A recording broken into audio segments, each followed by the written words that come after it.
Ciao a tutti e bentornati su Origini Ancestrali. Dopo aver trattato la figura di Ivan IV il Terribile, in questa occasione continuiamo a scoprire gli ultimi Zarkhan dell'Orda russa, andando ad affrontare anche l'evento che cambiò per sempre il destino dell'impero, ovvero il periodo dei Torbidi, e quindi la caduta della Tartaria.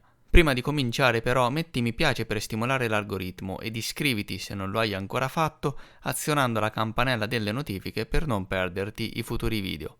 Come abbiamo accennato, la figura di Ivan IV il Terribile è formata da 4 differenti Zarkhan dell'Orda che si succedettero al trono. Nello scorso video abbiamo descritto quelli che sono i principali parallelismi che possono trovarsi leggendo la storia di Ivan IV il Terribile e quella di Carlo V, imperatore del Sacro Romano Impero. Quella lì però è una storia composta, creata dall'unione di più frammenti diversi, appartenenti alle vite di 4 zar differenti. Il primo zar che va a formare la figura generale di Ivan IV il Terribile è proprio Ivan IV Vasilevich, di cui abbiamo parlato nello scorso video.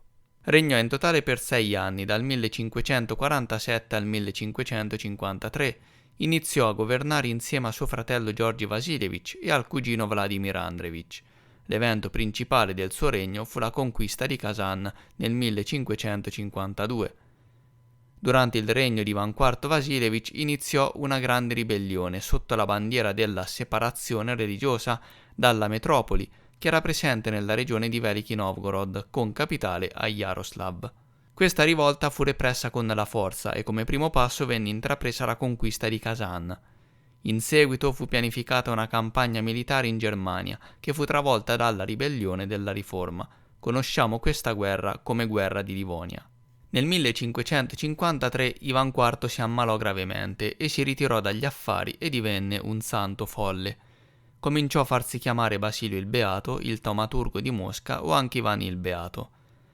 Pochi anni dopo morì e alla fine del XVI secolo, sulla piazza rossa della città di Mosca, fu costruita la cattedrale di San Basilio, la cattedrale dell'Intercessione, dove probabilmente furono sepolte le spoglie di Ivan IV Vasilevich. Sotto Ivan IV il quartier generale era ancora Suzdal, mentre il centro amministrativo dell'impero, la corte dei governatori, era Jaroslav. Nel 1547 Ivan venne incoronato ancora sedicenne e gli fu prestato giuramento. A quanto pare sua moglie era Anastasia Zacharina Romanova. Il padre di Anastasia era Roman Zacharin, il fondatore dei futuri Romanov. Quando Ivan IV morì aveva già un figlio piccolo, Demetrio, e presto nacque anche un secondo figlio, Ivan. La sera dell'11 marzo 1553 i boiardi a lui vicino giurarono fedeltà all'erede al trono, il piccolo Demetrio. Di Ivan IV si dice che divenne un santo folle, girava per la capitale vestito di stracci sia in inverno che in estate e portava pesanti catene al collo. Alla sua morte venne sepolto nel monastero della Trinità di San Sergio di Radonez. In seguito fu canonizzato. A lui succedette quindi il figlio, il piccolo Demetrio. A suo nome governò il Consiglio degli Elettori. Durante il governo del Consiglio iniziò la guerra in Livonia, il cui scopo era quello di riportare all'obbedienza la Germania, travolta dalla ribellione della Riforma. Verso la fine del regno di Demetrio Ivanovich, per questo scopo, fu preparata una grande invasione militare in Europa occidentale. Tuttavia, i disordini dinastici nell'impero mongolo lo impedirono. Nel 1563 l'adolescente Demetrio morì in un incidente. Successivamente, grazie alla falsificazione della storia russa nel XVII-XVIII secolo, la sua morte fu anticipata di diversi anni e descritta come l'omicidio dello zarevich Dmitri a Uglich da parte di Godunov. Una curiosità vuole che il morente Ivan IV nominò come tutori principali i suoi cognati facenti parte della famiglia degli Zacharin Romanov. Tuttavia, l'influenza degli Zacharin iniziò a diminuire rapidamente. La Duma dei boiardi reagì al loro governo con estrema disapprovazione, poiché la loro posizione al tempo era molto precaria. L'antica nobiltà della Rus dell'Orda non voleva cedere il potere agli Zacharin, che non avevano né autorità né popolarità. Nel consiglio degli elettori Adashev divenne il parente principale, così come Glinsky, della madre di Ivan Vasilevich. Gli Zacharin, i futuri Romanov, vennero allontanati dal trono di Dmitri e persero la loro influenza nel governo. Il loro posto fu preso dai Glinsky. A questo punto arriviamo a Ivan V Ivanovic, il terzo zar che compone la figura di Ivan IV il Terribile. Ivan V era il fratello minore di Demetrio, salì al trono dopo la morte del fratello, regnò per 9 anni dal 1563 al 1572, con l'ascesa di Ivan V gli Zakharin Romanov tornarono di nuovo al potere e iniziarono un periodo di terrore. La guerra di Livonia venne fermata, il picco più alto di terrore fu l'istituzione dell'Oprichnina e la sconfitta dell'antica capitale russa di Jaroslav, cioè la corte di Jaroslav presso Novgorod la Grande. Un membro della casa regnante fu giustiziato, il correggente Vladimir Andreevich Staritsky. Il paese si divise in 2 schieramenti contrapposti, la Zemskina, ovvero i sostenitori del vecchio ordine e della vecchia dinastia, e l'Oprichnina, i sostenitori della nuova famiglia di corte, gli occidentali Zakharin Romanov. In quel momento fu fondata una nuova capitale sul luogo dell'antica battaglia di Kulikovo, Mosca. Per la prima volta fu costruito il Cremlino di Mosca e la sede reale fu spostata da Suzdal a Mosca. Anche le istituzioni amministrative vennero trasferite da Jaroslav a Mosca. Gli Zakharin Romanov, scatenando il terrore, si affidarono al correggente del defunto Ivan IV Vasilevich il Beato, cioè suo fratello minore Georgi Vasilevich, che sosteneva l'Oprichnina.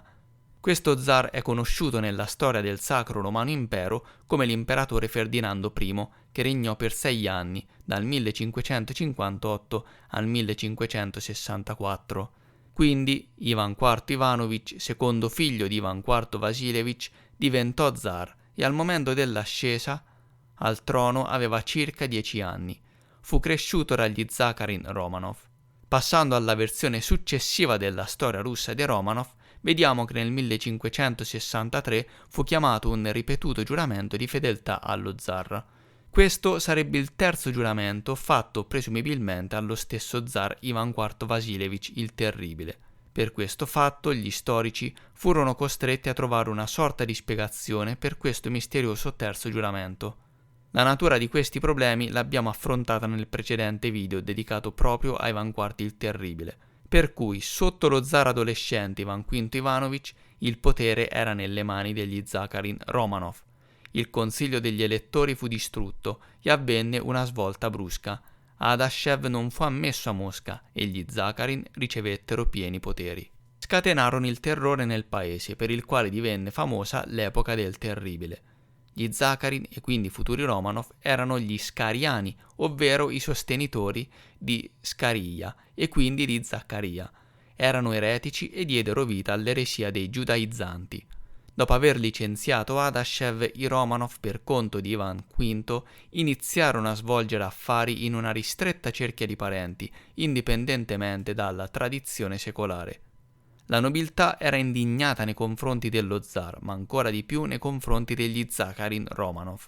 La morte di Adashev infatti fu attribuita loro.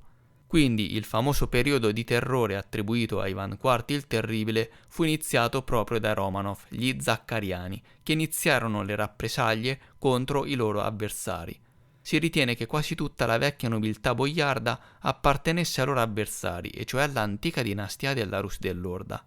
Iniziò quindi una guerra tra la vecchia dinastia mongola della Rus dell'Orda, ovvero la Tartaria, ed il nuovo gruppo degli Zakharin Romanov. Scoppiò una guerra civile, l'inizio del periodo dei Torbidi nella Rus. Nel 1564 fu fondata l'Oprichnina e uno dei principali iniziatori fu il boiardo Yuriev Zakharin. Tratteremo in altre circostanze i dettagli del terrore dell'Oprichnina, che, come già detto, copre tutto il periodo di regno di Grozny, ovvero Ivan IV il Terribile, e quindi il periodo di regno di Ivan IV Vasilevich, suo figlio Demetrio, il secondo figlio Ivan V Ivanovic e Simeone Ivan Bekbulatovich. Le fasi principali del terrore furono l'istituzione dell'Oprichnina nel 1564, l'esilio a Kazan nel 1565, la cospirazione del capo degli scudieri Fedorov, Chelyadnin, la sconfitta di Veliki Novgorod nel 1569-1570, l'assassinio del metropolita Filippo e dell'arcivescovo germano di Kazan, l'omicidio del parente dello zar Vladimir Andreevich e l'esecuzione in massa dei boiardi nel 1568. La sconfitta di Veliki Novgorod nel 1569-1670 fu il culmine dell'Oprichnina.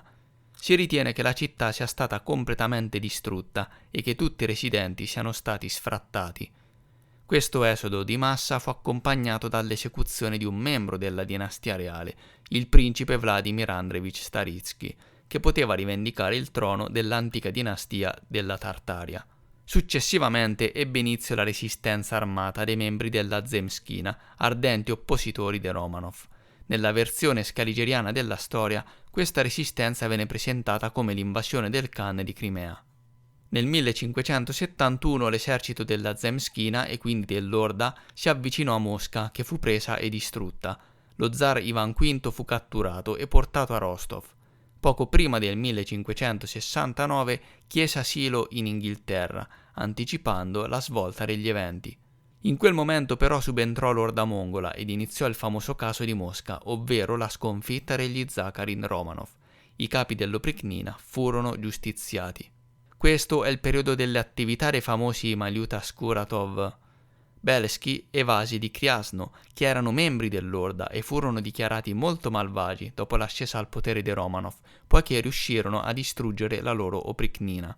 Per il momento quindi l'Orda stava vincendo e la precedente Duma dell'Oprichnina di Zaccaria fu distrutta e il suo leader Basmanov fu giustiziato.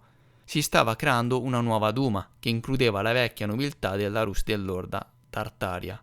Subito dopo l'ambasciatore inglese venne informato della conclusione dei negoziati segreti sulla concessione di asilo alla famiglia reale in Inghilterra e nel 1572 fu emanato un decreto reale che vietava l'uso del nome stesso Oprichnina.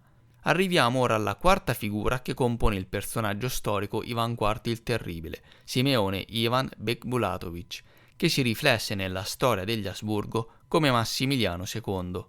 Simeone Bekmulatovich regnò per 12 anni, dal 1572 al 1584. Il periodo di regno coincide perfettamente con quello di Massimiliano II, che regnò anche lui per 12 anni, dal 1564 al 1576. Dopo la sconfitta dell'Oprichnina, lo zarevich Ivan V fu costretto ad abdicare al trono. Simeone, il capo dei rivali della Zemskina e membro dell'antica casata regnante dell'Orda, divenne re. Prese il nome reale di Ivan e cercò di continuare la guerra in Livonia, ma le forze della Rus erano stremate da disordini e dal terrore.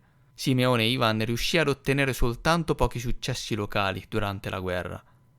La campagna contro la Germania venne rinviata al futuro, ma non ebbe mai luogo. Simeone Ivan era un uomo molto anziano, forse era il figlio dello zar Ivan Vasilievich III. Simeone iniziò una nuova dinastia alla quale appartenevano i re Fedor Ivanovich, Boris Fedorovich Godunov e Fedor Borisovich. Il regno di Simeone fu calmo, senza disordini interni. Tentò di riportare la capitale a Jaroslav, ma non ebbe tempo di farlo, e dopo la sua morte la capitale rimase ancora Mosca. Dopo di lui salì al trono suo figlio Fedor Ivanovich, che regnò 14 anni, dal 1584 al 1598. Anche il suo regno fu calmo e senza disordini interni. Le operazioni militari in Livonia cessarono, ma la separazione dell'Occidente dal grande impero e le conseguenze della ribellione e della riforma non furono riconosciute legittime alla corte del Granduca Khan. L'Occidente comprese che quando la Rus dell'Orda sarebbe riuscita a raccogliere le sue forze, la guerra di Livonia sarebbe continuata. La moglie di Fedor Ivanovich era Irina Godunova. La famiglia Godunov andò a corte nel XIV-XVI secolo. I suoi rappresentanti occupavano posizioni elevate anche sotto gli zar precedenti. Il figlio ed erede di Fedor Ivanovich è Boris Fedorovich Godunov, che invece nella versione Romanov della storia viene presentato come fratello di Irina e quindi come una persona che non aveva diritto al trono. Ed ora arriviamo proprio a lui, Boris Fedorovich Godunov. Regnò per 7 anni dal 1598 al 1605. Quindi, secondo la ricostruzione in chiave nuova cronologia, Boris era figlio di Irina e Fedor Ivanovich e non il fratello di Irina. All'inizio il suo regno fu calmo e senza grandi disordini interni. Il suo governo stava cercando di raggiungere il successo nella guerra di Livonia attraverso mezzi diplomatici, facendo affidamenti in particolare sull'Inghilterra. Iniziò però il caos. Boris Godunov fu avvelenato e morì in giovane età, lasciando un erede, il ragazzo Fedor Borisovich, sua moglie Maria e la figlia Ksenia. Fedor Borisovich regnò soltanto per un anno, fu presto ucciso dai cospiratori insieme a sua madre. I cospiratori scommettono su Dmitri Ivanovich, figlio dello zar Ivan Ivanovich, privato del potere nel 1572. Dmitri Ivanovich fu tonsurato monaco, ma riuscì a fuggire in Polonia. Tentò di prendere il potere militarmente con l'aiuto dei mercenari polacchi, ma le sue truppe furono sconfitte dalle truppe di Boris Fedorovich. Tuttavia, i cospiratori nella capitale avvelenarono lo zar Boris e aprirono la strada al trono a Dmitri Ivanovich. Dmitri Ivanovich è conosciuto nella storia russa come il falso Dmitri, l'impostore, il ladro, e regnò per 5 anni, dal 1605 al 1610. Salì al trono al seguito di una cospirazione e di un colpo di stato a palazzo. Un anno dopo, nel 1606, fu rovesciato dai sostenitori di Vasily Ivanovich Shuisky, anche lui membro della casa regnante, il quale cercò di riprendere il potere. Il regno di Dmitri e quello simultaneo di Vasily Shuisky diedero vita a dei disordini interni che sfociarono nella guerra civile e caos. Vasily Shuisky regnò per 4 anni, dal 1606 al 1610. Nel paese si formarono 2 corti reali, la corte di Vasily Shuisky a Mosca e quella del falso Dmitri, non lontano da Mosca, a Tuscino. Shuisky tentò di fondare una nuova dinastia, come ramo dell'antica dinastia dell'Orda russa della Tartaria, a cui appartenevano gli Shuisky, ma il tentativo non ebbe successo. Nel 1610 iniziò uno dei periodi più oscuri e confusi della storia russa, il periodo dei Torbidi, che durò 3 anni. Infine salì al potere la nuova dinastia dei Romanov. Il suo primo zar fu Mikhail Romanov, che regnò per 32 anni, dal 1613 al 1645. Lo stesso nome Romanov probabilmente stava a significare soltanto Nuova Roma. Così facendo, i nuovi sovrani cercarono di enfatizzare la differenza rispetto alla vecchia Roma, ovvero la Rus dell'Orda Tartaria del XIV-XVI secolo. Bene amici, con questo video la serie sugli zar Khan della Tartaria si conclude qui. Abbiamo presentato la corrispondenza fondamentale che ci permette di comprendere finalmente quale sia davvero la storia scarigeriana di Roma.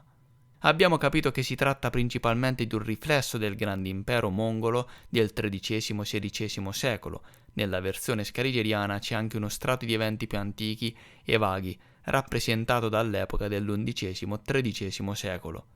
L'analisi di questo strato richiede ulteriore studio, poiché rappresenta un problema importante, ma ora sappiamo che le informazioni più corpose derivano proprio dal periodo successivo del XIV-XVI secolo, che riguarda la storia della Tartaria. Grazie per aver seguito il video e ci vediamo alla prossima occasione. A presto!